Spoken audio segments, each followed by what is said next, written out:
Bem-vindos a mais um vídeo do HVL, HV Lovers, Transeuntes e todos os outros nomes que o Jonathan inventar pra vocês. Não se esqueçam de clicar no sininho, dar o joinha, compartilhar nas redes sociais e tudo aquilo que eu sempre esqueço, afinal minha memória é ótima. Hoje estou aqui na solidão deste bar, à lá Reginaldo Rossi, no mais puro drama da sofrência porque Vitor me abandonou.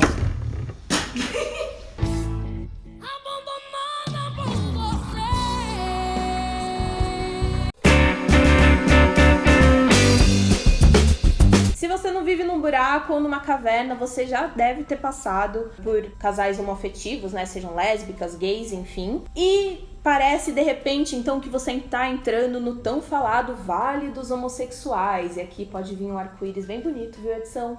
A gente tem dinheiro pra isso? Pra colocar arco-íris? A gente não tem dinheiro pra nada. É verdade, Marcos, você tá bem certo sobre isso. Mas será que isso é uma coisa de agora? Será que as gays sempre existiram? Será que isso, realmente o Vale dos Homossexuais é uma coisa contemporânea criada pra atingir os bolsominions? Eu já vou dizer que sim, as gays sempre existiram. Não vai ter, isso não é spoiler, isso é pré-dado. Eu só vou te contar em vários momentos da história que eu posso provar, que a gente pode provar, historiadores, sociólogos, todo mundo prova. Falar sobre homossexualidade hoje é muito importante dar um passo pra trás e falar como, quando a gente fala sobre esse tema, é importante falar sobre construção social também. O que tá acontecendo? O que é construção social? O que é tudo isso que a gente tá falando? Que tudo é uma construção da sociedade daquele momento. Então, basicamente, hoje, a forma, por exemplo, que eu me visto, que você se veste, a forma que a gente se porta, o que é feio, o que é bonito, o que é um corpo padronizado, é uma construção da nossa sociedade. Só que isso não é eterno. Conforme a sociedade vai mudando, as questões econômicas vão mudando, essas construções vão mudando também. Então, é tudo um reflexo uma coisa da outra. Ou seja, até a forma que a gente interage amorosamente, afetivamente, também é uma construção. Até a forma que a gente enxerga o sexo é uma construção social. Porque se a gente pensar que, por exemplo, a gente cresce vendo filmes de Hollywood e em Hollywood tem toda uma estética de sexo, de como é fazer sexo. Quando você vai fazer sexo, você acha que vai ser daquele jeito. A não ser que você veja muito pornô, que talvez você ache que o sexo vai ser do jeito do pornô, mas era isso. Ou seja, tudo é uma construção social, inclusive a homossexualidade, é isso que a gente vai mostrar ao longo do tempo, como isso vai mudando, se alterando, mas o fato é que sempre existiu, meus amores. Gente, eu tô muito solitária, eu tô muito triste. Tá eu, a mostarda, ketchup caído, celular caído, uns pão aqui. O diretor, a gente não pode chamar umas héteras aí pra me ajudar nesse vídeo. Mas tem muito hétero aqui. Não tem Vitor, vai com Vanessa e Jonathan mesmo. Bom, gente, na Grécia Antiga, por exemplo, você vai ver vários rearranjos disso que a gente hoje vai chamar de homossexualidade, heterossexualidade e tal. Basicamente, lá, qualquer pessoa podia se envolver com qualquer pessoa. Independente do sexo, independente do gênero, independente da orientação. Você podia se relacionar com qualquer um. Agora eu pergunto, isso era uma bagunça? Isso era tipo um surubão de Noronha? Não, meu amigo, não era um surubão de Noronha. Tinha, sim, organizações. E tinha uma certa forma de, enfim, você colocar possibilidades dentro disso. Em Atenas, por exemplo, os homens tinham que se relacionar com garotos com 15 anos mais novos do que eles. Ou seja, era meio sugar daddy. Mas para os gregos, não era bem assim. Vocês já maldaram, né? Era só pra transmitir conhecimento isso, entendeu? Era uma forma de preservar, passar esse conhecimento de geração pra geração. Então, o mais velho ia cuidar do mais novinho, entendeu? De várias formas, incluindo transmitindo conhecimento pra ele. Sim, mas é super importante falar, quando a gente entra nesse assunto, que a infância é relativizada. Sim. Ou seja, o que é ser uma criança hoje, o que é você ter 10 anos de idade hoje, não era o que era na antiguidade. As pessoas naquela época morriam com 35 anos. Alexandre o Grande foi Alexandre o Grande com 15 anos de idade. A gente não pode pegar nosso olhar de hoje, das construções sociais que a gente tem hoje, e olhar pra antiguidade e falar, nossa, que absurdo, porque era outra sociedade, era outra dinâmica.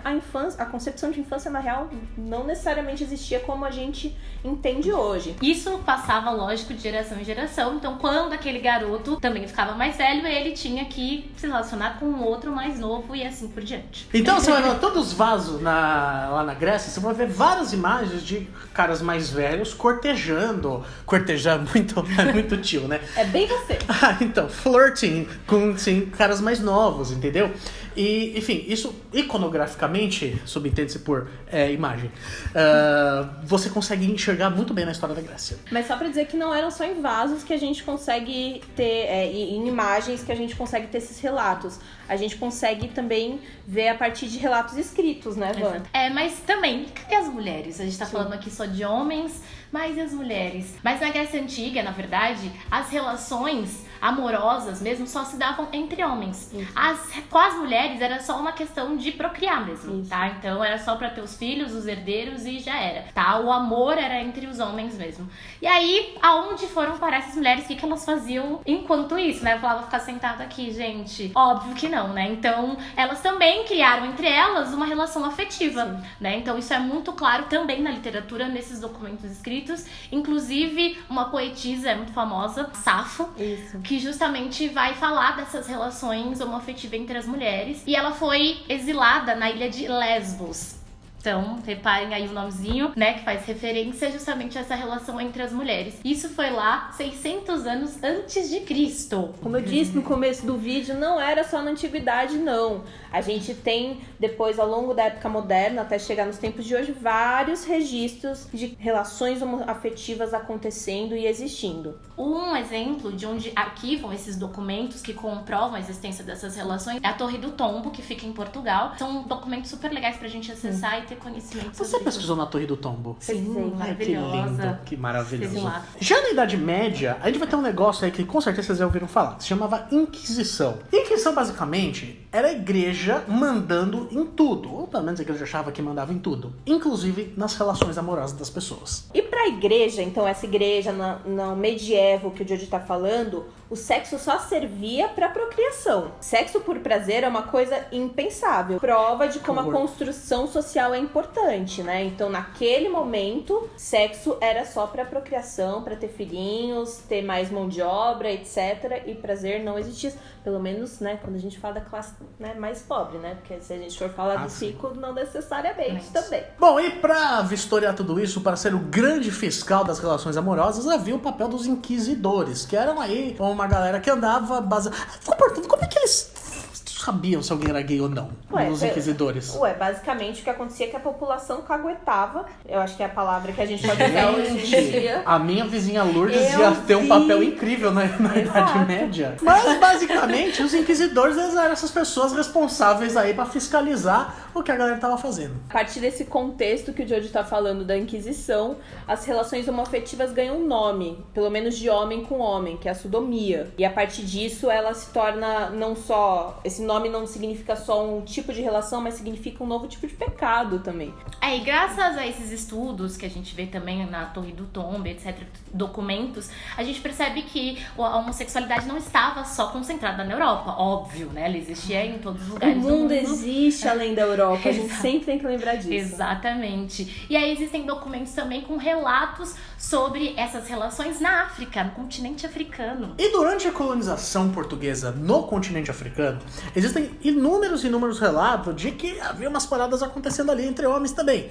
Começou-se a perceber que esse tipo de relações que na Europa se chamava de sodomia, na África, há muito tempo já era uma coisa natural e acontecia, enfim. Há muitos pesquisadores que vão falar do Império Colonial Português e até do britânico também, no continente africano, fazendo esse relato de que lá era muito comum os homens se relacionarem entre si. Então, assim, como historiador, tudo que ele afirma, tudo que ele faz, e tem que fazer isso baseado em documentação, e não da nossa cabeça, como Olavo de Carvalho, a gente vai olhar, por exemplo, para um pesquisador português que passou 40 anos na África nesse período, e ele fez várias anotações, falando várias coisas, e uma das coisas foi como vários homens se relacionavam entre si amorosamente. E às vezes, muito no âmbito religioso. E hoje a gente sabe que existiram mais de 30 etnias em que o casamento entre as mulheres era super natural dentro da sociedade. E só com a chegada dos europeus, então, é que se reprimiu, se colocou isso como tabu, né, pecado, etc. Todas as coisas que a gente ouve ainda hoje, né? Então lembra que a Inquisição estava condenando as gay tudo lá na Europa? Pois bem, 75 homens foram exilados para regiões em que Portugal estava colonizando. Tudo isso porque eles acreditavam que, por questões raciais, homens brancos e africanos não se interagiriam. O que, assim, não foi nada inteligente, porque eles queriam punir você por ser homossexual. Então eu vou te mandar no lugar onde tem muito homossexual. Não, a gente não sabe. Sofra! A gente não sabe nem se tinha muito, mas o fato é que eles existiam e não E era de Mas boa, tinham né? mais que na Europa. Pelo menos eles não tinham que se esconder, né? Essa é a questão. necessariamente. Essa é a questão. Eles eram livres, né? Aí você tá sendo reprimido na Europa. Aí vai pra um lugar que é liberado. E aí vai do pensamento. E vai muito do pensamento de racial da coisa. Porque qual é o ponto deles, né? Tudo bem. Se aqui na Europa você é homossexual, é escondido, você vai acabar, enfim, tendo relações com outros homens. Mas se você for pra África, mesmo que seja aberto, você não vai querer se relacionar com um homem negro. Lei do engano, meu amigo, lei do engano. Aconteceu e muito. Pra gente ter ideia disso que a gente tá falando, em 1633, o próprio governador de Cabo Verde, ou seja, um português, foi condenado por estar praticando sodomia nas regiões, no caso. Opa. Adoro. Ai, gente, desculpa, aconteceu. Vote em mim, tá ok? E 20 anos depois, um padre foi condenado. Vamos lá, um padre foi condenado. Talvez seja católico. Padre. A chance desse cara ser católico. Por ter tido relação com mais de 80 caras, né? Quanto que eram? Mas, porra, 80? Por terem Padre. tido 82. 80! Olha, assim, hoje eu namoro, mas assim, em tantos anos de Tinder, eu acho que eu não consegui sair com 10. Assim, 80. Fucking padre da porra, hein? Ai, então eu tava judiadinha. Tive uns anos difíceis mesmo, né? Isso é Deus castigando ela. A questão era que padre, cavaleiro, soldado, governante, gordo, magro, preto, branco, todo mundo tava cometendo a sodomia, gente. E tudo isso foi registrado pelo Tribunal da Inquisição e tá guardado bonitinho lá na Torre do Tombo. Ou seja, temos provas. Mesmo no período mais duro de repressão, que foi esse período de poder da Igreja Católica, os gays sobreviveram e continuaram. Like, I will survive. Eles continuaram ali, enfim, nunca deixaram de existir, não foram eliminados. Os homossexuais existiam antes, continuaram existindo nesse período e continuaram existindo depois. Então, nem isso conseguiu, enfim, eliminá-los. E não era só a Igreja Católica, não, meu amor, que eles têm como os inimigos. Não é só o Bolsonaro e a sua turma louca, não. E alguns séculos depois, lá no século XIX, a Igreja Católica não estava dando mais conta de responder às aflições sociais e surge a ciência para então alcançar esse patamar de eu vou resolver todos os problemas e explicar todas as coisas que você, cidadão perdido, está precisando entender. Exatamente. Aí surge um médico que também era cristão, né, na verdade, e acreditava nessa questão do sexo só para reprodução. E em 1886 ele cria esse termo homossexualismo, né, para justamente falar dessas pessoas como se elas tivessem um desvio, entre muitas aspas, tá? Desvio sexual. Então, homossexualismo significava esse termo, por isso que a gente não pode usar. Então, se você fala homossexualismo, você nem sabe por quê, mas para, amigo. Exato. Porque na verdade o que ele tá criando, ele tá transformando uma coisa de pecado pra uma questão patológica de doença. Então é essa mudança, só que a questão pejorativa entre relações homossexuais continua, só muda de pecado pra doença e de igreja pra ciência, né? E esse termo, então, ele só vai ser proibido, ele só vai ser problematizado, ele vai sendo problematizado, mas ele só vai ser erradicado 100 anos depois, em 1973, quando então você para de tratar a homossexualidade, né, no caso, homossexualismo, como doença e começa a falar justamente de homossexualidade e não mais como essa coisa pejorativa, mas sim como um fenômeno de gênero e de identidade, enfim. E é importante falar que a gente tá, bem na década de 70, quando também toda a ciência social tá passando por uma revisão e isso tá muito dentro de você começar a repensar essas terminologias, porque é uma questão identitária.